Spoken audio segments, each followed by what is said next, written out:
ஓம் சாந்தி 24/12/2024 சாக்கார முரளி. இன்று சிவ பகவான் கூறுகிறார், இனிமையான குழந்தைகளே, அளவற்ற குஷி மற்றும் போதையில் இருப்பதற்கு தேக உணர்வின் நோயை விட்டுவிட்டு அன்பு புத்தி உடையவர் ஆகுங்கள்.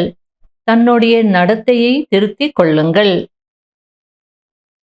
கேள்வி: எந்த குழந்தைகளுக்கு ஞானத்தின் தலைகீழான போதை ஏற முடியாது? பதில்: யார் பாபாவை யதார்த்தமாக அறிந்து கொண்டு நினைக்கிறார்களோ, உள்ளத்திலிருந்து பாபாவின் மகிமை செய்கிறார்களோ, யாருக்கு படிப்பின் மீது முழு கவனம் இருக்கிறதோ அவர்களுக்கு ஞானத்தின் தலைகீழான போதை ஏற முடியாது. யார் பாபாவை சாதாரணம் என்று நினைக்கிறார்களோ அவர்கள் பாபாவை நினைக்க முடியாது. நினைவு செய்கிறார்கள் என்றால் தன்னுடைய சமாச்சாரத்தை அவசியம் பாபாவிற்கு கொடுப்பார்கள். குழந்தைகள் தங்களுடைய சமாச்சாரத்தை கொடுக்கவில்லை என்றால் தந்தைக்கு குழந்தைகள் எங்கேயாவது மயக்கம் அடைந்திருப்பார்களோ என்ற கவலை ஏற்படுகிறது. ஓம் சாந்தி. குழந்தைகளே, புதியதாக யாராவது வந்தால் முதலில் அவர்களுக்கு எல்லைக்குட்பட்ட மற்றும் எல்லைக்கப்பாற்பட்ட 2 தந்தையின் அறிமுகத்தை கொடுங்கள் என்று பாபா குழந்தைகளுக்கு புரிய வைக்கிறார். எல்லையற்ற தந்தை என்றாலே எல்லையற்ற ஆத்மாக்களின் தந்தை. இந்த ஞானத்தை அனைவரும் ஒரே மாதிரியாக தாரணை செய்ய முடியாது. சிலர் 1%, சிலர் 95% தாரணை செய்கிறார்கள். இது படிப்பு. ஒவ்வொருவரும் அவரவர் புத்திக்கேற்ப படிக்கிறார்கள். ஒவ்வொருவருக்கும் அவரவருக்கென்று பாகம் கிடைத்திருக்கிறது. யார் போன கல்பத்தில் படிப்பை எவ்வளவு கடைபிடித்தார்களோ அவ்வளவு இப்போதும் கடைபிடிப்பார்கள். படிப்பை ஒருபோதும் மறைக்க முடியாது. படிப்பிற்கேற்ப பதவியும் கிடைக்கிறது. போக போக பரீட்சையும் இருக்கும் என்று பாபா புரிய வைத்திருக்கிறார். தேர்வு இல்லாமல் டிரான்ஸ்பர் ஆக முடியாது. ஆக கடைசியில் அனைத்தும் தெரிய வரும். அதாவது யார் யார் பாஸ் ஆகுறாங்க, எவ்வளோ மார்க் எடுத்து பாஸ் ஆகுறாங்க, என்ன பதவி அடைகிறாங்க, எல்லாமே தெரிஞ்சிடும் அப்படின்றார். இங்கேயும் நிறைய குழந்தைகளுக்குள் அந்த அளவு கூட அறிவு இல்லை. தேக உணர்வு நிறைய இருக்கிறது. தேவதையாகுவதற்காக வந்திருக்கிறார்கள். ஆனால் அதற்கேற்ப நடத்தையும் வேண்டும். விநாச காலத்தில் விபரீத புத்தி என்று பாபா கூறுகிறார். ஏனென்றால் முறைப்படி பாபாவிடம் அன்பு இல்லை. பாபாவை நினைவு செய்ய வேண்டும். இது குப்தமான விஷயம், அதாவது உள்ளுக்குள்ளேயே செய்ய வேண்டிய மறைமுகமான விஷயம் அப்படின்றார். ஆனால் படிப்பு மறைமுகமாக இல்லை அல்லவா? படிப்பில் வரிசை கிரமமாக இருப்பார்கள். ஒரே மாதிரி படிப்பார்களா என்ன? இப்போது இன்னும் பேபிஸ் போல் இருக்கிறார்கள் என்று பாபா புரிந்து கொள்கிறார். அதாவது சின்ன குழந்தைகளுக்கு நம்ம என்ன சொல்லி கொடுக்குறோமோ அதை ரிப்பீட் பண்ணுவாங்க. எந்த அளவுக்கு அதனுடைய அர்த்தத்தை புரிஞ்சுப்பாங்க அப்படின்னு சொல்ல முடியாது. ஏ ஃபார் ஆப்பிள் அப்படின்னா அதை ரிப்பீட் பண்ணும் சொல்லும். அதே போல இங்கேயும் ஆத்மா பரமாத்மா எல்லாம் சொல்லுவாங்க. ஆனால் இன்னும் பேபிஸ் போல சின்ன குழந்தைகள் போலயே இருக்கிறாங்க. எந்த அளவுக்கு புரிஞ்சிருக்காங்க அப்படின்னு சொல்ல முடியாதுன்றார். ஏன் அப்படின்னா இப்படிப்பட்ட எல்லையற்ற தந்தையை 3 மாதம் ஆனாலும் 4 மாதம் ஆனாலும் நினைப்பதில்லை. சரி, நினைக்கிறார்கள் என்பதை எப்படி தெரிந்து கொள்வது? பாபாவுக்கு கடிதம் கூட எழுதுவதில்லை. பாபா, நான் எப்படி நடந்து கொண்டிருக்கிறேன், அதாவது ஞானத்துல நான் எப்படி நடந்துட்டு இருக்கிறேன், என்னென்ன சேவை செய்து கொண்டிருக்கிறேன் என்று சமாச்சாரத்தை கூட தெரிவிப்பதில்லை. குழந்தைகள் மயக்கமடைந்து விடவில்லை தானே, இறந்து போய்விடவில்லை தானே என்று குழந்தைகளை பற்றி பாபாவிற்கு எவ்வளவு கவலை இருக்கிறது. அதாவது ஞானத்துக்கு வராங்கனால அரிதிலும் அரிது. அதுக்கப்புறம் சென்டரே வரல, இல்ல பாபாவுக்கு லெட்டரே போடல. என்னுடைய ஸ்திதி இப்படி இருக்கு. நான் இப்படி இப்படிலாம் முயற்சி செய்துட்ருக்கிறேன். இப்படி இப்படிலாம் சேவை செய்துட்ருக்கிறேன் அப்படின்ற சமாச்சாரத்தையே பாபாவுக்கு குடுக்கல அப்படின்னா, பாபாவை நினைக்கலன்னு அர்த்தம். அப்போ பாபாவுக்கு குழந்தைகள் மயக்கமடைந்து போகவில்லை தானே! அல்லது இறந்து போகவில்லை தானே! அப்படின்ற அந்த கவலை வருமாம். சிலர் பாபாவிற்கு எவ்வளவு நல்ல நல்ல சேவை செய்திகளை எழுதுகிறார்கள். பாபாவும் குழந்தை உயிரோடு இருக்கிறது என்று புரிந்து கொள்கிறார். சேவை செய்யக்கூடிய குழந்தைகள் ஒருபோதும் மறைந்திருக்க முடியாது. இப்போது குழந்தைகளாகிய நீங்கள் பாபாவை சரியாக புரிந்து கொண்டு நினைக்கிறீர்கள். மனதார மகிமை செய்கிறீர்கள். சில குழந்தைகள் பாபாவை சாதாரணம் என்று நினைக்கிறார்கள். எனவே நினைப்பதில்லை. பாபா வெளிப்பகட்டு எதையும் காட்டுவதில்லை. அதனால சாதாரணமானவர் அப்படின்னு நினைச்சிடுவாங்க. இந்த முக்கியத்துவம் கொடுக்கறதில்ல. பகவான் வாக்கு, நான் உங்களுக்கு உலக ராஜ்ய பதவி கொடுப்பதற்காக ராஜயோகத்தை கற்பிக்கிறேன் என்பதாகும். அதனால பிரம்மா பாபா ரொம்ப சாதாரணமா இருக்கிறார். சிவ பாபா சாதாரண உடல்ல வரார். இப்போ பிரம்மா பாபா எந்த ஷோவும் காட்டுறதில்ல. எந்த பட்டாட்டோப்பமும் இல்லை. இப்போ குரு எல்லாம் வராங்கன்னா பின்னாடியே சீடர்கள் வந்து அப்படி ஒரு ஷோ காட்டுவாங்க. இல்லை அந்த குருமார்கள் கூட பட்டு என்ன, பீதாம்பரம் என்ன, ருத்ராட்சம் என்ன, தாடி என்ன, காவி ஆடை என்ன, அப்படிலாம் வந்து இருக்கும். அந்த பீடம் கூட தங்க பீடம். அது கொண்டு வருவாங்க சீடர்கள். அது மேலே தான் அமருவாங்க.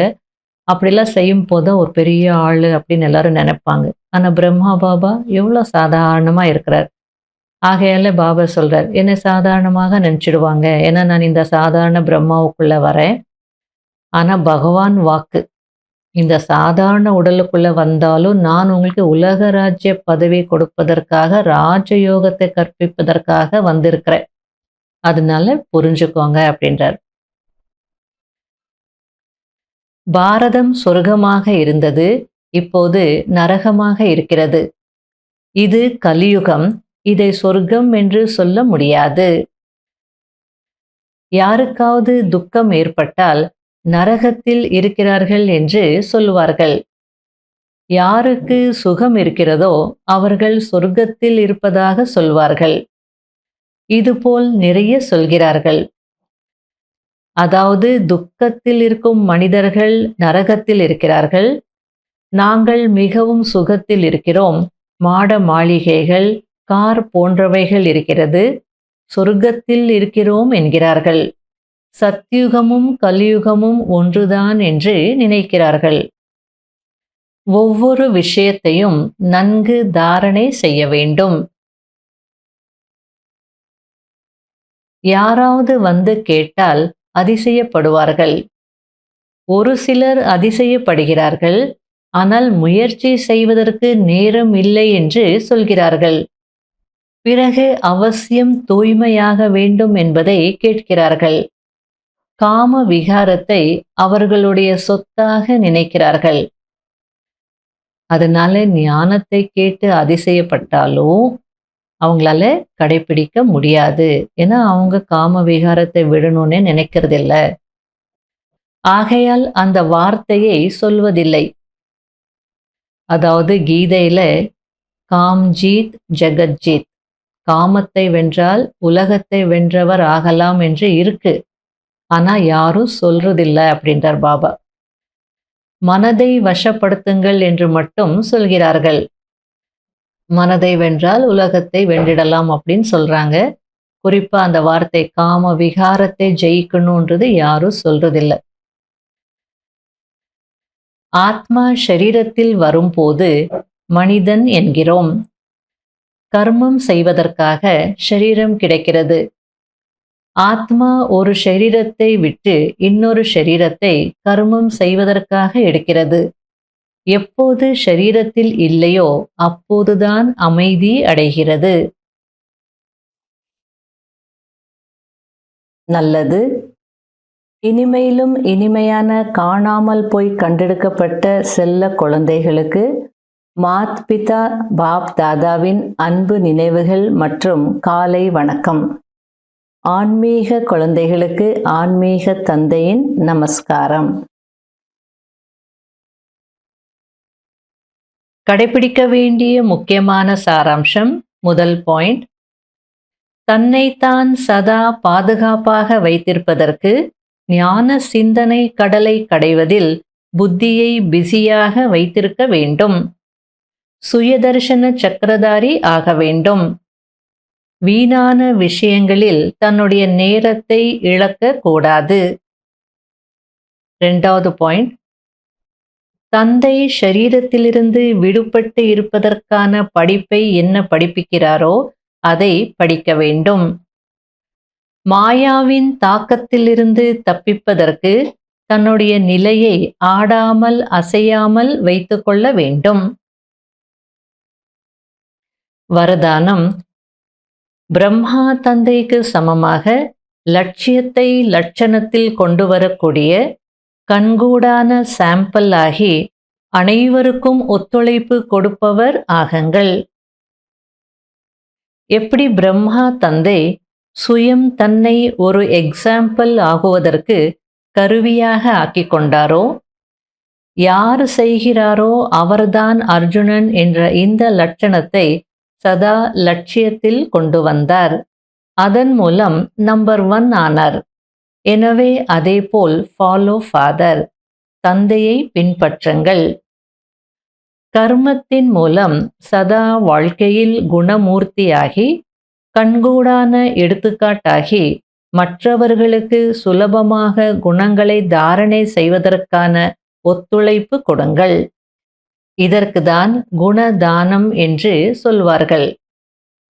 அதாவது நாம குணங்களை கடைபிடிச்சு குணமூர்த்தியாகி மற்றவங்க அந்த குணங்களை கடைபிடிப்பதற்கு ஒரு எக்ஸாம்பிளாக இருக்கணும். இவங்களால இப்படி இருக்க முடியும் அப்படின்னா நாமையே இருக்கக்கூடாது, நம்மாலையும் முடியும் அப்படின்னு சொல்லி அவங்கள ஊக்குவிக்கணும்.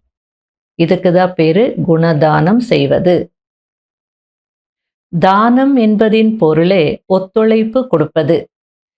எந்த ஒரு ஆத்மாவும் இப்பொழுது கேட்பதற்கு பதிலாக கண்கூடான நிரூபணத்தை பார்க்க விரும்புகிறார். எனவே சுயம் தங்களை குணமூர்த்தி ஆக்குங்கள். ஸ்லோகன், அனைவருடைய நிராசைகளின் இருளை நீக்குபவர்கள்தான் ஞான தீபம் ஆவார்கள். இன்றைய அவ்வியக்த சமிகை, சதா ஒவ்வொரு பிரச்சனையிலும் சூழ்நிலை மாறலாம், ஆனால் மனநிலை மாறக்கூடாது. மனநிலை சதா பொக்கிஷங்களினால் நிரம்பி இருந்து திருப்தியாக இருந்தால் பிரச்சனைகள் வரும், சென்றுவிடும். உங்களுடைய திருப்தியை எடுத்து செல்வதற்கு சூழ்நிலைகளுக்கு என்ன சக்தி இருக்கிறது? சூழ்நிலைகளின் விளையாட்டை பாருங்கள், ஆனால் சாட்சியாகி திருப்தி என்ற சீட்டில் அமர்ந்து பாருங்கள். ஓம் சாந்தி.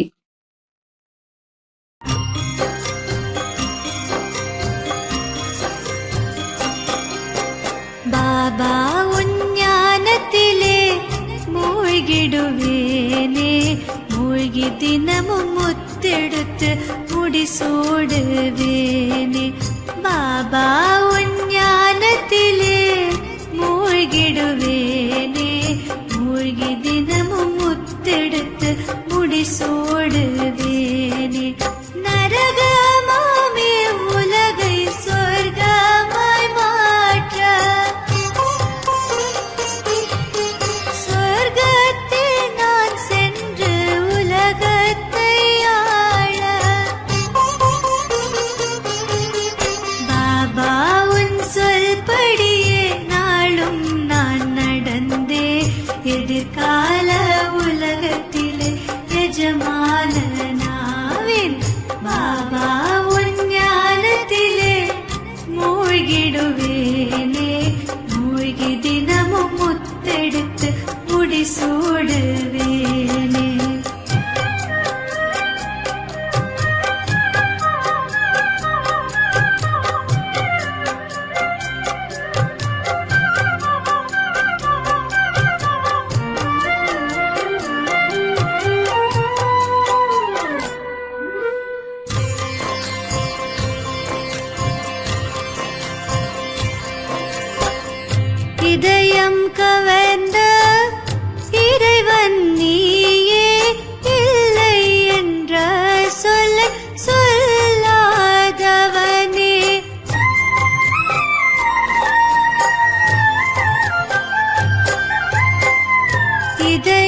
மாற்ற வந்த தோட்டக்கார நீ மட்டும்தானே